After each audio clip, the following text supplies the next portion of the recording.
Hey guys, it's your boy, Ballface8020, back again with another great film review. For today's film review, I wanted to review the 2019 or 2020, I'm not sure which year officially was released, film Swallow, Get Your Mind Out of the Gutter. Um, the It's an independent film. I bought it on YouTube for $15 because there was no rental option, and I don't have Netflix, and I'm sure Netflix doesn't have it anyway because Netflix sucks. Um, like it's tough to. Okay, first of all, before I say anything else, there's going to be spoilers, like major spoilers. I'm not going to give away like the absolute end because that doesn't really matter. But there's going to be heavy spoilers when I review it. I don't feel like I can make any type of decent review without spoiling a lot of shit. So if this is a film that you're interested in seeing and you don't want any spoilers, then just stop watching now because there's going to be stuff that gets that gets ruined for you. Um, my guess is most of my viewers, most people who are watching this now, would not be interested in seeing the film. Um, And if you're curious, you can just stop watching this review now and then watch the trailer really quick and decide if it's something you think you would be interested in seeing. Um, the trailer is a bit deceptive. The trailer makes it seem like it's this like horror thriller, and it's really not. Also, like the trailer kind of like made me sick because like part of the thing is the main character is swallowing a lot of weird objects and like marbles, batteries, and nails, and it's fucking gross. But but you'd think first that it was like a horror thriller, and you think that that would be like a huge part of the film, and it's definitely not a horror thriller. Although there is a bit of tension in the film, mainly because of the environment it's in, and the swallowing stuff is kind of like incidental. Um, But so anyway, we'll like sum it up. There might be some people you recognize from this film, depending on how much stuff you watch. I mean, the only person I recognize was one character at the end who I remember from. He's a very recognizable character actor. I forget his name, Dennis something. Um, Dennis something Irish. Um, the Actually, that's not true. I recognize the woman who played his wife too because she was in Oz and Dexter. Um, yeah, so the film start like basically what the film is in like a real brief overview here is it's the main character is this blonde chick. I forget her name, and I forget the actress's name, and I forget the character's name. Oh no, the character's name is Hunter. Can't remember what her husband's name is though. um she is living alone in this very big, very nice house, like in a very big, very nice isolated house with her husband. Now her husband is a managing director at his own father's company, and his he's at work all the day. So she's, at home trying to be a good housewife, but you got to get the idea that not only is she awkward, but that she's not like super happy with everything. It kind of like, I mean, it kind of builds up to the point where you get that thing. Like she's not totally happy with, you know, because all she does is really sits around the house all day by herself. You get the feeling that she's alone, and her husband can be, emotionally distant at times. He's very busy at work. Um, but anyway, to deal with, her isolation and feelings of powerlessness, she starts swallowing odd objects. Um, the problem with this is not only does this put her in danger, but early in the movie we find out that she's just been pregnant. Now you also get the feeling that like maybe she's not crazy about this, but her husband is, and so she starts swallowing odd objects, and eventually she has to go to the hospital because like she's got some like internal cuts or something like that, and so what they do, like her husband's family and her husband stage kind of an intervention where they have this Syrian friend of the family just sit around the house to watch her, watch over her, make sure she doesn't, swallow stuff. And the um then, sorry, uh, but also then have her go to a shrink in the city. Apparently, she's living on like the outskirts of New York or something, and she's going into Manhattan to the shrink, who's also a friend of the family. The shrink, though, apparently is everything that this woman says to the shrink. The shrink is then relaying to the husband. We find out that later. So the shrinks, all like, of course, like, hey, what's with this swallowing these weird objects about? And, like more and more comes out. And she's basically saying, like, well, it makes me feel like in control. Like, I like the way it feels and it makes me feel in control. All right, whatever. Um, the, so, but she's, anyway, one time though, one thing that happens though is she's she goes and she hears her husband talking to the shrink, so she realizes that the shrink has been telling him everything, so she starts to panic. In a previous meeting with the shrink, it had come out that she is herself is the product of a rape. Her biological dad, she was raised by her stepdad. Her sisters are only her half sisters, and maybe this is the reason she seems kind of estranged from her family. But she keeps a picture of her biological dad, her mugshot in the newspaper, who's, I guess, he had raped her mother a long time ago, and he's been out of jail for quite some time, but she's never met him. But you can tell he's obviously in her head and stuff. So she then, but anyway, after her seeing that her husband is talking to the shrink makes her feel, out of control, trapped and stuff again. So this time she goes and she digs something up. She digs up like an entire nail, like this size, and swallows that. For me, I just didn't watch these parts. I don't know like how much detail they show, because this is like a kind of movie that's like, this is what, I think, like, I like, I do like horrors and thrillers. This one isn't that. But I also like kind of like slow movies where nothing really happens, that are more character studies. And most people don't like these kind of films. So I don't know if like you guys, if you guys would be interested in it or not. Again, I'm suspecting most of you wouldn't. Anyway, she swallows a nail like this size, right? That ends up like cutting her up and stuff, so she has to go to the hospital again. And at this point, the whole family is intervention. What they're really worried about is the baby that she's carrying, and they're saying like, "Look, we think it would be better if you go to a loony bin for the next 7 months until the baby's ready to deliver." And she just kind of goes along with it, right? And then if they're getting stuff ready, going to go to the car to go to the loony bin. She says that she needs to go back into her room to get her phone, and so she goes. The Syrian guy goes with her. He goes with her everywhere to make sure that she's not swallowing stuff.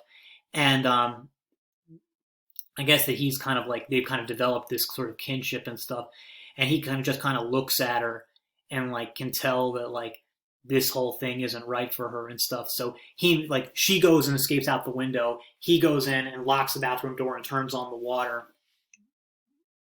Somehow does it from the outside. I have no idea. And says that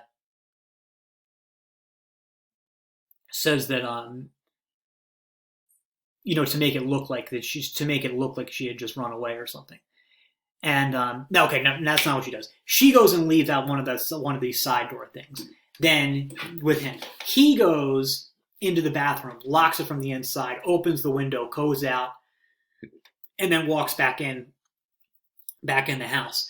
And then and then he comes out the house and sees him and said, "Oh, she's just in the bathroom. She'll be out in a minute." After they're waiting there for a while, they're like, "Okay, we got to go here." So they go go into the bathroom, see where she is, knock on her, try to get in her, and then they break into the bathroom and they see that nobody's there and there's no window, and they go out to start looking for her. Meanwhile, she's gone out to the road. She hitches down a road, goes to an apartment and stuff like that. Later, she will call her husband. They have a falling out. She decides she's not going to be with him anymore. And then she decides to finally go and confront her father. and so she like her biological father. So she goes to she hitchhikes to her. How are we doing for time? She hitchhikes to her biological father's house, and goes there, and it turns out her biological father is currently in the midst of having a birthday party for his daughter, and she confronts him about who she is, and he tells her um, that he's ashamed of what he had done, and that she's not like him, but she's more like assertive in this scene, I guess. So then after that, you see she goes to get these pills to induce an abortion, and she takes them, and then next thing you see, she's in the bathroom, and I guess the abortionist, the drug-induced abortion is successful. She just goes, washes her hands, leaves. End of the film. Okay, when you sum it all up like that, it maybe doesn't sound that great. I probably didn't do it justice. Like I said, it's really less about the plot and more about the characters. Um, from an acting perspective, I thought the acting was the acting and the cinematography were both excellent all the way around. My main what I would say, like, overall, like, this is the kind of movie that I like. I would say 2.5 stars, where it's like it's worth watching. Would I have paid $15 again for it? No. If I could have gotten it for $5 or less, then I would say it was worth it. It really depends on how into these kind of movies you are. I mean, me, it's good. It's decent, really. I mean, good is probably even the wrong word. It's a decent film. 2.5 stars is for me 2.5 out of 5. That means it's good enough to be worth watching. And but it's really nothing special. Now, however, the cinematography excellent, the acting is excellent, the atmosphere of the movie excellent, the character development is excellent. It's just the plot itself isn't that interesting, and there are some plot holes, and I really have no tolerance for plot holes. A movie doesn't have to be realistic per se, but it needs to be like consistent and make sense within the universe. Um, the main actress, she was really good. She did a great job.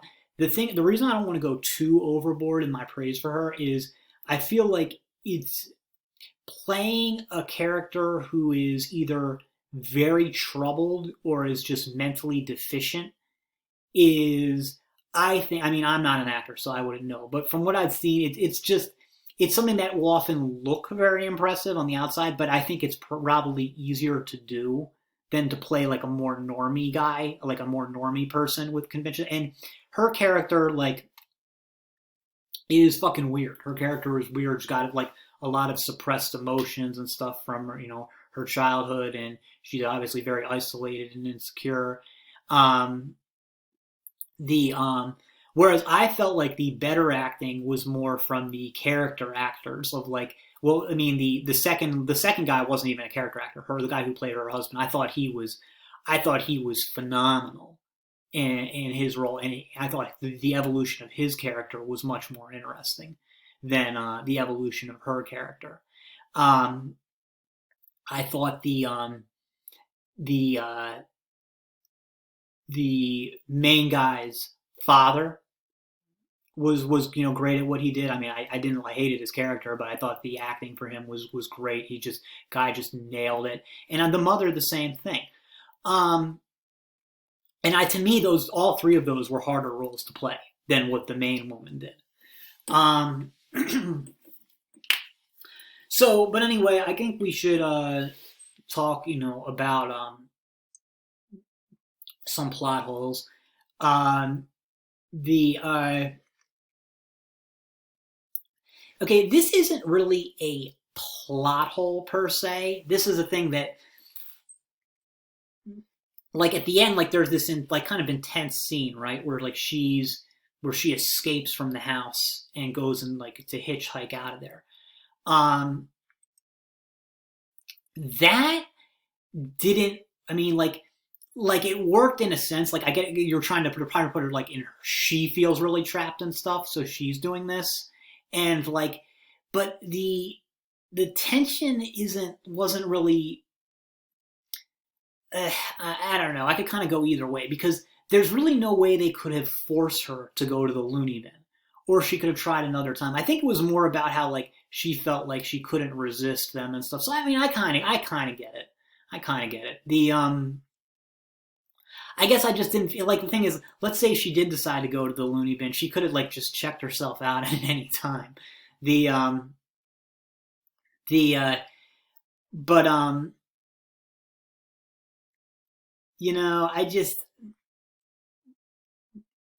I mean I don't know. I mean I don't know. Maybe I'm being unfair here. I guess it probably did work. It's just kind of like I felt like it would have been too like as suffocated as she may have felt. It may have been too easy to get out of this situation.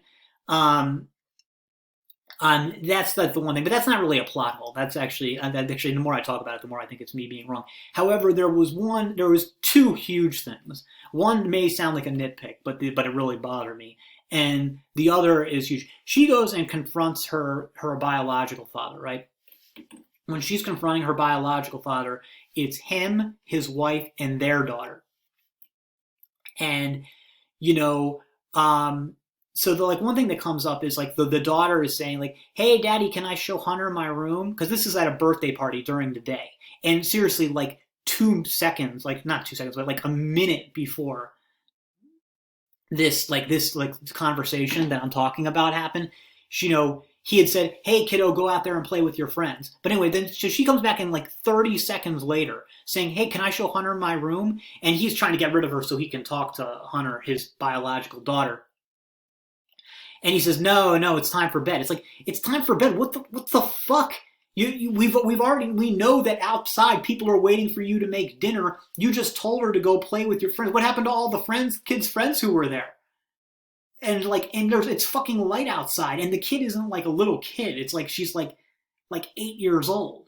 It's like, what the hell? What the hell are you talking about? Time for bed. It made no sense. Maybe that seems like a nitpick because it's not really a plot point, but you could find something better than that. And this reminds me of another one I'm going to come back to before this. She gets to this house by hitchhiking, right? But when she gets out of the car that she hitchhiked, she just gets out, doesn't say anything, and the person just drives away.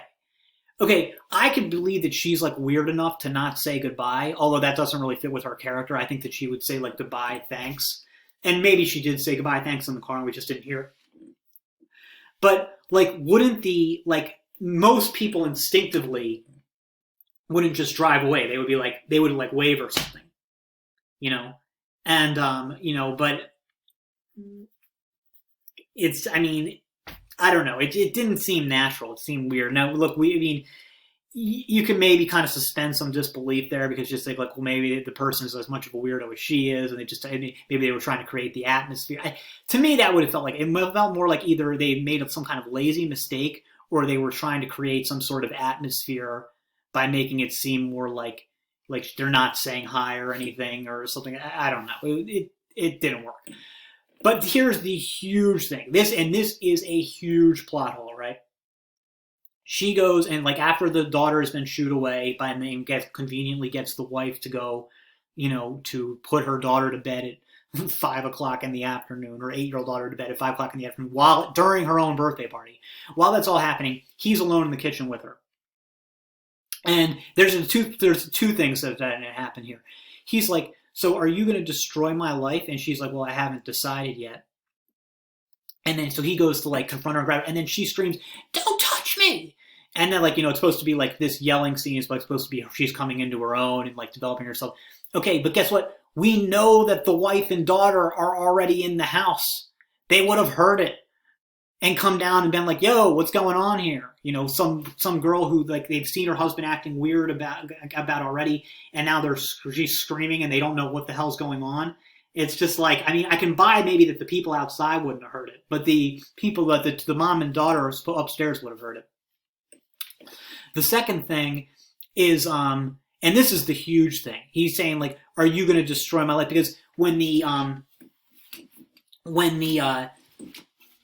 initially when she confronts the father, the wife is there, and she says, her wife asks, "Who invited you?" And she says the name of her mother.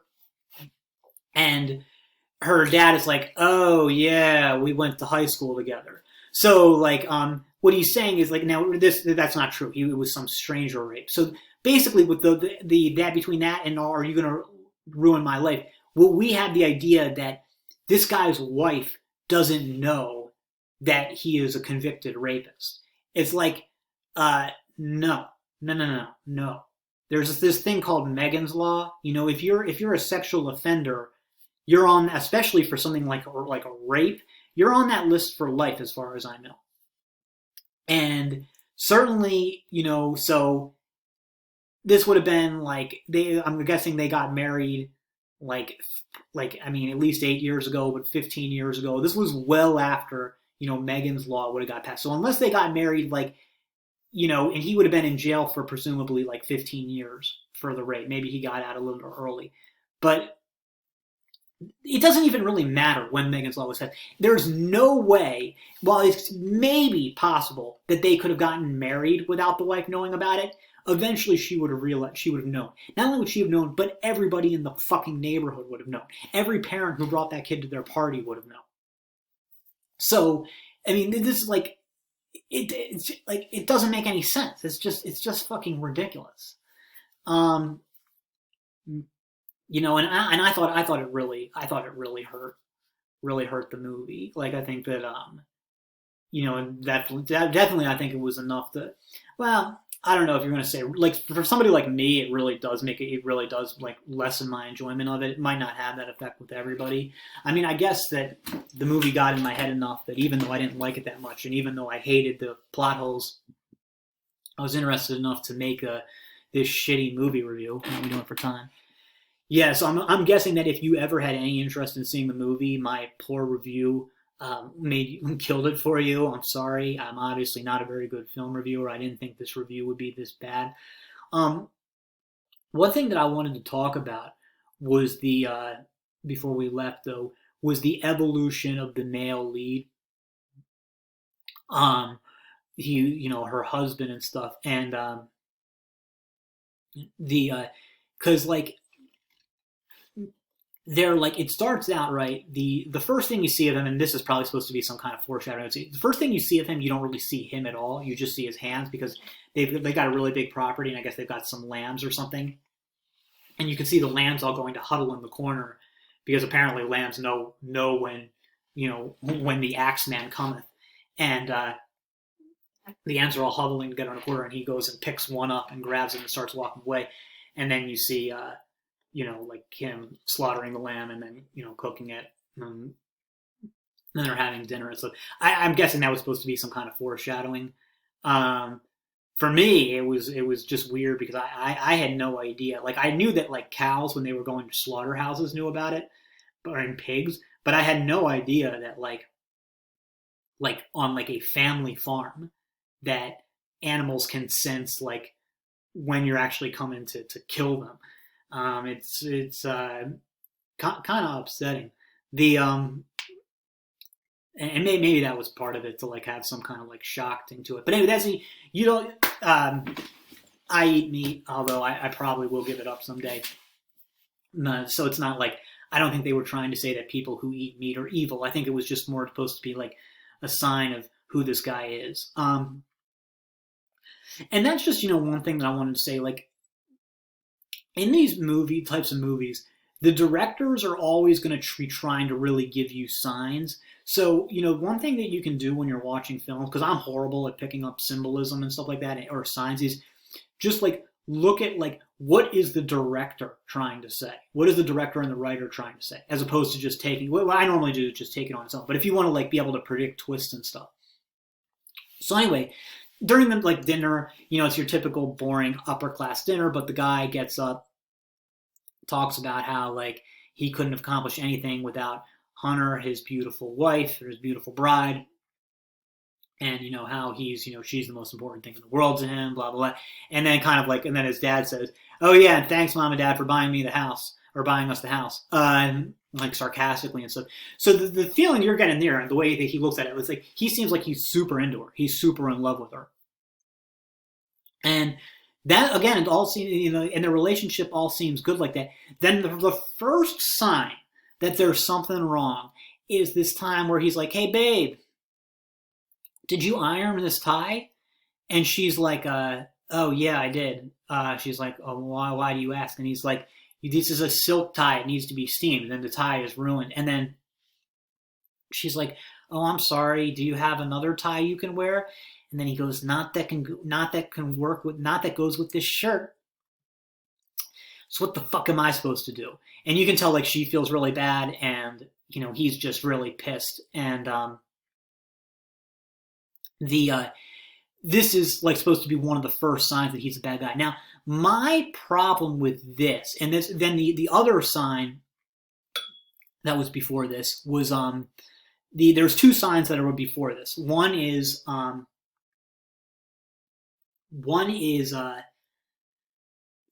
he comes home from work one day and she's like all dressed up and has made like a really nice dinner, and he's like, oh wow, hey, and he's like really into it, and then they're having a dinner and they're just talking about it, and then he stops and like he gets a text message and said, hey, sorry, I gotta text this, I gotta take this, and he's taking it and she's still talking, and then he kind of like, she says a bunch of stuff like talking about how lucky and happy she is, and he looks up and he's like, what was that? And then after she gets pregnant, he's like super happy that they're pregnant and she's not, like, or doesn't seem so excited. And then the third thing is then when she's at dinner with the family. The third thing is when she's at dinner with the family, and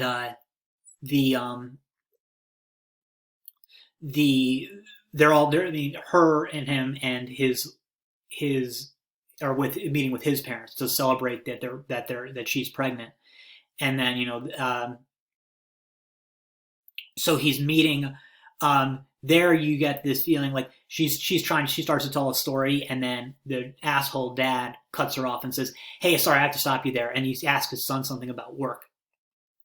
And so like to me, I kind of like what I'm thinking about. Here's the thing: it's like all those things, you put them together, you get the impression like, okay, maybe there's a problem so far with this guy. And obviously, as I was trying to say, my problem with this is they're all things I could see myself doing, and I don't consider myself an evil or even an asshole. Like, the first thing, the guy is, I'm sorry, what am I saying? The guy, the first thing he does that's bad, I guess, is the thing where he comes home from work and she's all like she's all dolled up and he's happy, and then he like loses track because he's like playing something with his phone and stuff. All right, look, that's a problem because he knows, like, I mean, he knows, or at least should know, that how isolated she's feeling in the house. So like, I guess if it was me, I would hope that I would have known like to be more on top of that shit, to be like, hey, yo, are you like feeling alone or shit like that? Or like, if she is feeling alone, to like be more like receptive and stuff. But if I'm busy with shit at work and I get a text like that's like really important, I probably would take it. I mean, unless it was like, if it was like, especially like if it was something that like we knew like in advance, like I need to turn my phone off or something. If people even do, I don't even know if people like do anniversaries and stuff they do, but like a surprise special occasion where like he's got a lot of shit going on at work, like I could do that. I could see myself doing that. The second thing with the not being really receptive, like, or like really knowing like how she feels like when she's pregnant, and like saying that she doesn't seem excited.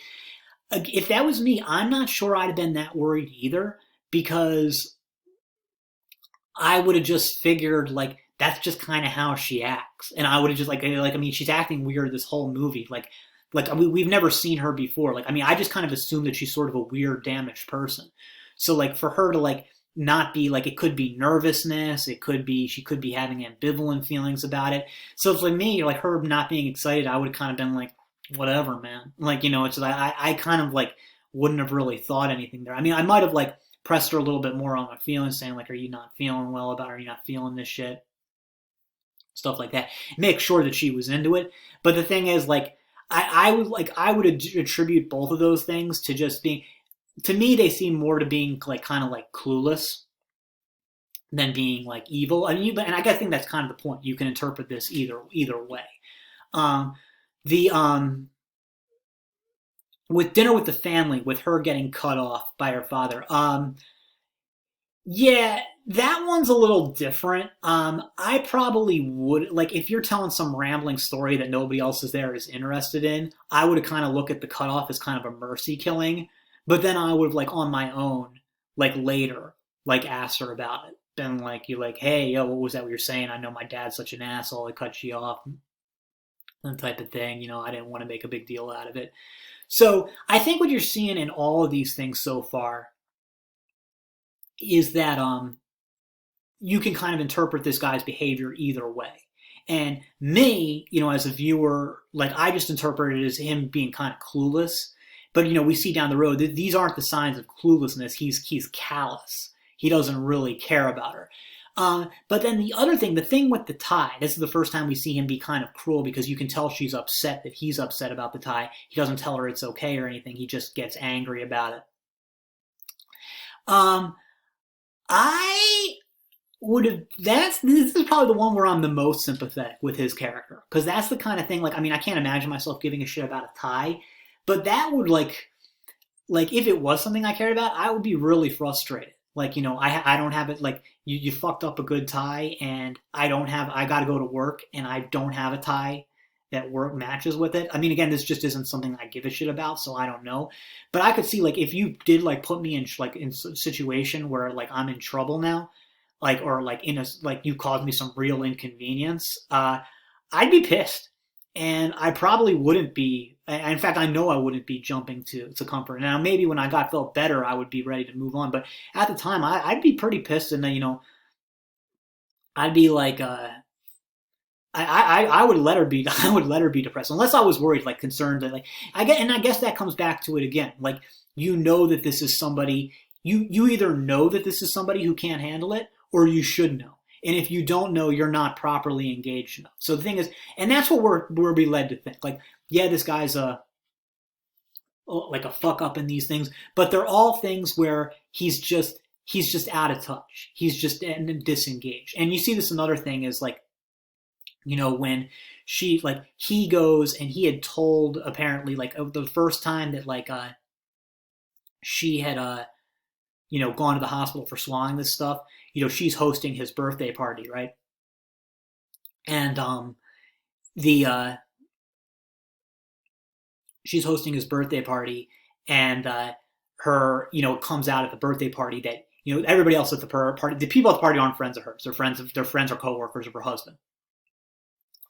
And it comes out at the party that everybody there knows, that he's told everybody.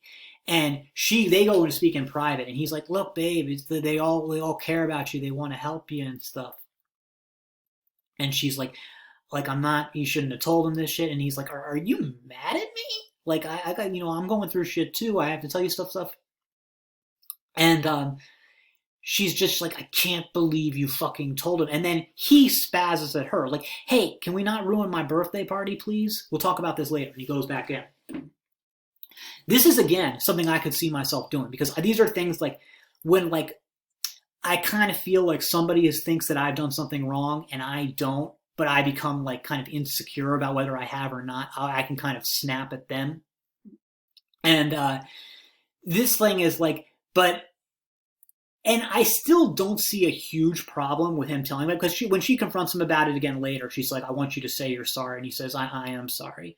And I'm going to try to be more understanding, stuff like that. I just don't get it. So you really, the impression that I'm getting this whole time from this movie is this guy is not a bad guy. He's under a lot of pressure from his father. He's under a lot of pressure at work, but he does love this woman. He just doesn't really understand her, and he's kind of oblivious. And that's what we see it the whole way through. And, one thing that I think is supposed to be a sign is there's a scene where you see him get up, and he's pulling, even talking to her therapist. You could see it as kind of concern for her. But he gets up and he's going and he's looking in the bathroom mirror, and he pulls off these like teeth whitening things. And I think that That was like, I remember looking at that scene and being like, that's what's okay. I know nobody's watching at this point, so I'm just talking to myself. The that's where I'm looking. I'm like, something doesn't seem right about that. Like the teeth, when this guy's like in his mid 30s and he's doing like these teeth, and like it's just too much vanity, because like his whole like his whole like image is like this super like and very well coiffed Chad corporate type. And that was the first time I was kind of like, but even then it was more in the back of my mind. So anyway, when she leaves, right?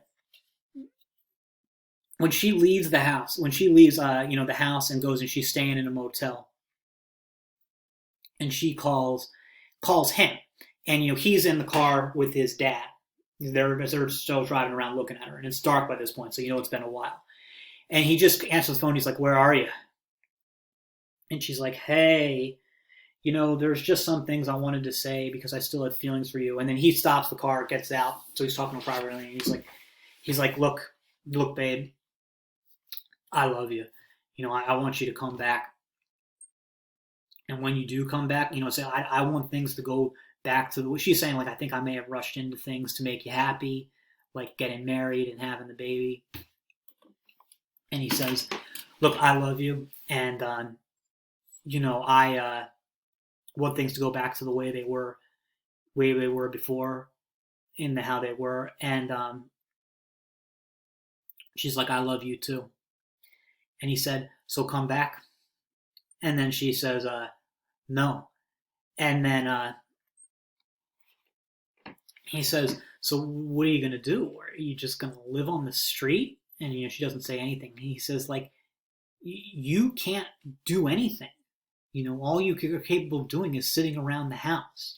What you have with me is the best you're ever going to have. It's the only thing that's available to you.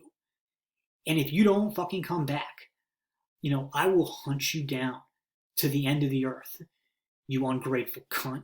And like it comes like out of nowhere, this twist, because he before he'd been talking about how he loved her and he's just this oblivious idiot, and he's had me fooled this entire film. Really great acting, and great character arc. And then you see the thing is like, oh no, he's every bit the psychotic, entitled asshole his dad is. He wasn't oblivious. He just didn't give a shit. And so anyway, she tells go home. He tells her, calls her an ungrateful cunt and tells her to come back. And then she just goes, okay, and then goes to hang up the phone. And then you can hear from the other side of the phone, she's like, get the fuck back, get back here with my fucking kid. So again, it's like this propriety. It's not really about family. It's about like what belongs to him and stuff. He's just like his dad. It's basically what it is. It was really cool. I really liked it. Yeah, like I said, there were some changes that I talked about earlier that I think could have been made. I think the movie could have been better. Even if they had made all the changes, would it have made it better than 2.5 stars? No. For me, I watched it. When I was watching it, I was mainly just listening to it. I was playing Ninja Gaiden, and then I would go back to watch certain things. It's one of those movies that's got lots of parts where it's just like long pauses. And you don't really need this. I mean, the cinematography is great, but you get the idea, and after that, you can kind of just like listen and know what's going on. I would go when something like interesting was going on. That's when I would come back and fully watch the film. Is it worth paying $15 for? No. Is it worth watching? Yes, if you like long, slow, independent films. If you're looking for a horror or thriller, no, I would say that stay away from that. But yeah, if you like these kind of movies and you can get it for free and like on like Pirate Bay or however they do the torrents now, then yeah, absolutely. If you don't care about the money for $15, yeah, you rent it too. But other than that, it's a decent but not great film. That's all for now. I'll see you in the next.